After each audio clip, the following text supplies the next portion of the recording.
The farming community of Kahalu'u first felt the influence of the Methodist mission in 1927 when the Reverend Shimpai Goto, who was affectionately known as CP, was transferred from Puli'i to Kaneohe.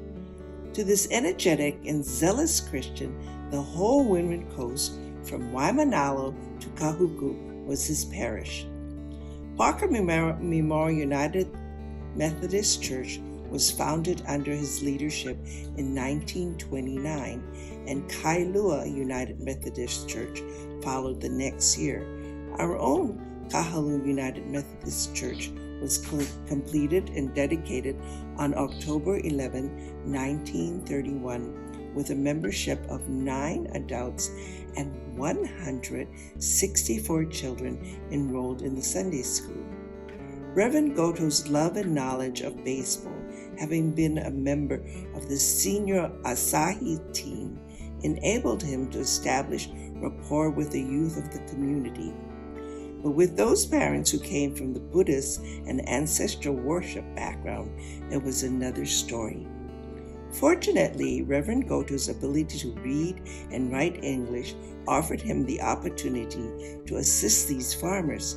He helped them in interpreting documents received from government and other agencies or businesses. He also, if necessary, assisted them in obtaining government documents. Through these contacts, he was able to invite them to church and to speak to them about the Christian message. These churches, Parker, Kailua, and Kahalu'u United Methodist Church, all started as Japanese language churches, and Reverend Goto served as the language pastor for all 3 until his death in 1954.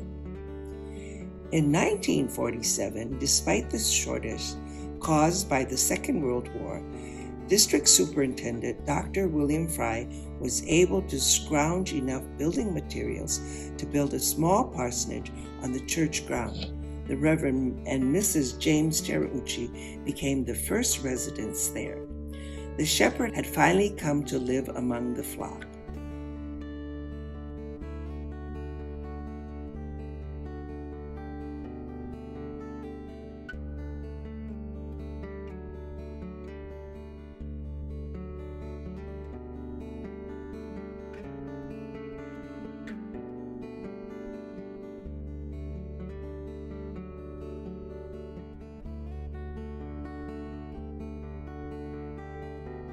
The years of World War II were times of great turmoil and uncertainty. The church remained a sea of calm and a sanctuary for the people of Kahalu'u. Since many of the Buddhist priests were interned during the war, many of the non-Christian people of the community turned to the church for the sacrament of marriage and for the performance of funeral rites. It was also a time when many servicemen stationed in the area began to attend our Sunday afternoon services. Furthermore, many of the young men of our church left to enter the armed services. In 1931, construction on the sanctuary began under the leadership of Reverend Shui Fujishiro, Reverend Warren Thomas, and architect Paul Jones. The building was the first of its kind in the island, using utility poles as rafters. The members themselves built and assembled the furnishings, including the pews, altar, and communion table. The stained glass windows came as a gift from the Methodist Church in San Francisco in 1952. This simple but beautiful sanctuary was dedicated in 1953 and cost $15,000. Gifts through the efforts of J. Wesley Hole and George Steed from churches and members in Southern California and across the nation made this beautiful church possible.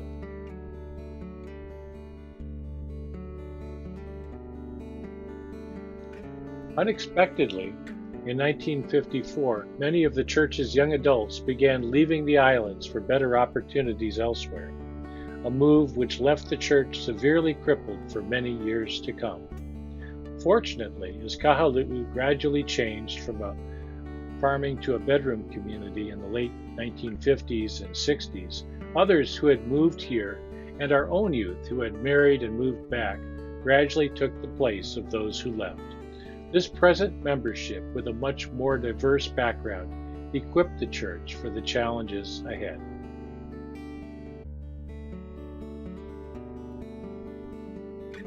Miss Martha Allman was a deaconess from the Women's Society of Christian Service, later renamed the United Methodist Women. She hailed from Alabama. She was assigned to the Hawaii Rural Works Project in 1955. The primary focus was to develop religious education programs in the Kaneohe Bay area, which included Parker United Methodist and Kahalu'u United Methodist. Programs in both churches served 150 youths. Living in a cottage next to our church, she described her surroundings as lovely Waihe'e Valley of small farms growing taro, banana, papaya, and flowers. She recruited and trained teachers and counselors for several youth groups. This was a challenge since many children came from Buddhist and other non-Christian backgrounds. By request, English classes were taught to the older Japanese in Kahalu'u to improve communication at home. Much of her time was spent visiting homes to meet families and know their needs. I recall her serving us homemade cookings at meetings in her cottage. She picked us up and drove us home in her station wagon. Also drove us to activities at Camp Kailani as well as to Honolulu. She was tireless, persistent, and always with a smile. Her great passion in serving God and helping others through the church will be remembered by many of us in our Methodist Youth Fellowship days.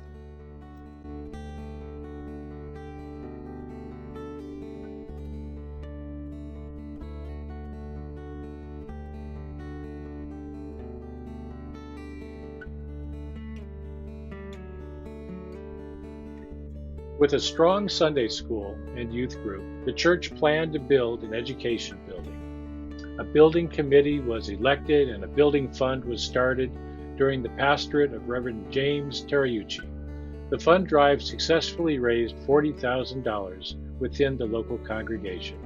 This was matched by the National Board of Church Extension. The education building was built and dedicated in 1968 during the pastorate of Reverend Ignacio Castuera. The final payment for the building was made and a joyous mortgage burning and consecration service was held in February 1978. During this time, there were no public buildings in Kahalu'u. Therefore, the church became a free meeting place for many organizations in the community.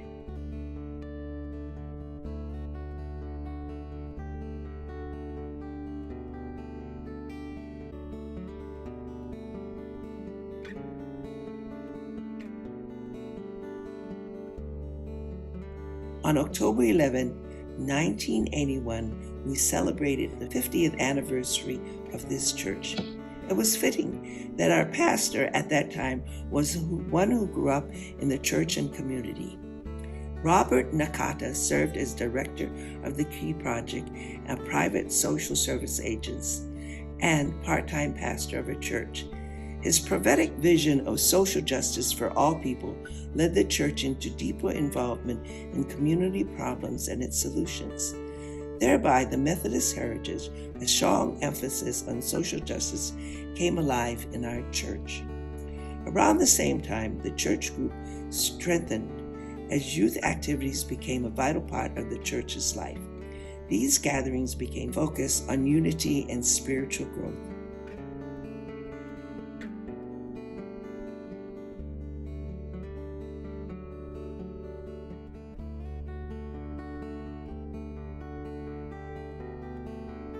I vaguely remember going to Camp Kailani as a teenager, a long time ago. It was a good way to meet other Methodist youth from other churches. Camp Kailani was a good place to camp for our church, especially when the kids were very young.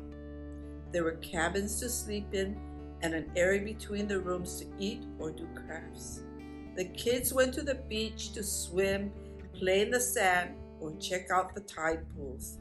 At night, we sat by the campfire and roasted marshmallows and sang songs. Those adults who didn't have little kids would then go home to sleep in their own beds.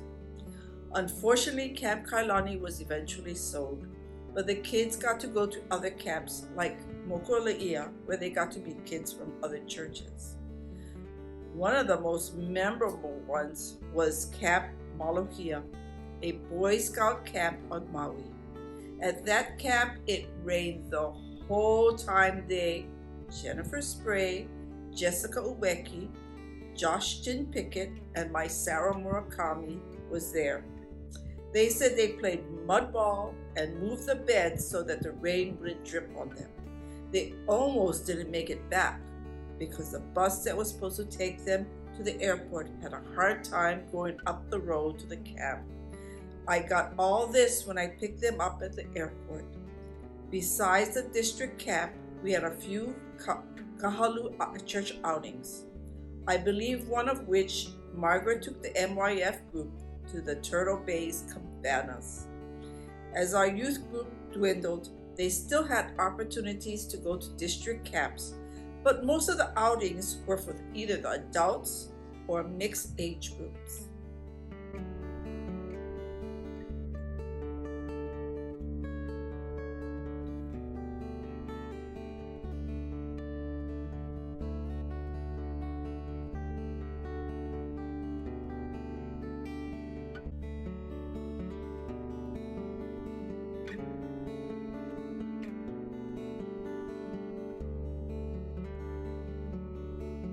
As a church striving to grow into the image of Jesus Christ and to serve God, building a community of peace and justice, we are committed to our ongoing witness of God's grace through the works of mercy, such as Family Promise, the Goto Memorial Scholarship Fund, the Wesley Foundation, Faith Action for Community Equity, Walk to Emmaus, Key Project, Kahalu'u and Waiahole Elementary Schools, the Kamehameha Preschool, and local food banks.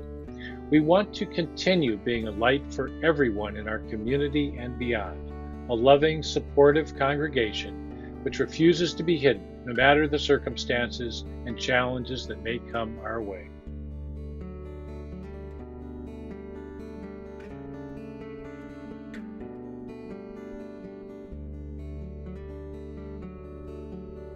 Hi, I'm Jasmine, and I've been at Kahalu'u UMC Church since I was born. I was baptized there.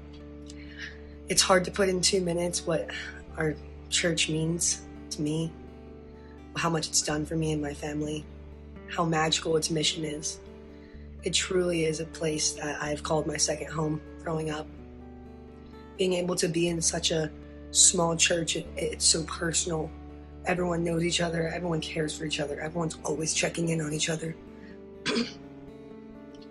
It truly is a place that I spent most of my childhood, most of my fun memories, from Easter egg hunts to Christmas Eve services. I carry a lot of good memories with this church, and its mission is to just give back to people and help our community, and we really, really show that in everything we do. And I'm so lucky to have been a part of a church that's mission is to just care for its community.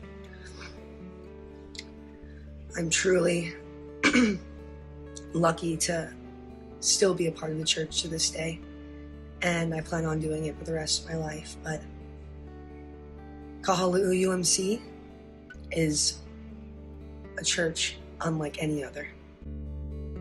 We have been blessed by God through many people, both lay and clergy, who have sacrificed and persevered to start this church and to see that it continues. We also owe a great deal to the National Board of Mission and Church Extensions, the Hawaii District, and the annual conference for their generous past support with pastors' salaries and financing of church buildings. We are grateful that we are now able to fully support the pastor's salary. The first 90 years of this church have been spent in establishing itself and serving and helping to mold the lives of its members. As this church begins the next 90 years, it is ready to be called on to play a greater role in helping mold the future of this Kahalu'u community.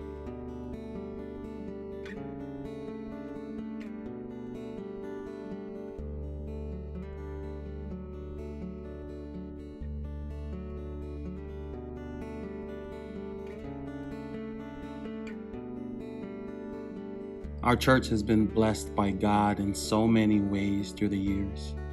For 90 years, the grace of God has guided our church. For 90 years, the Spirit of God has fueled our church. For 90 long years, the love of God has given our church a purpose, a meaning. And today we give thanks. For troubles have arisen, but God has kept us afloat. Struggles came, but God got us through. For 90 years, God has been our anchor. God has been our pilot. God has been our stronghold through it all. Today, we celebrate the giants on whose shoulders we stand on this very day. The pastors and the clergy that came before me, and their hard work, their sacrifices, their prayers, and their dedication.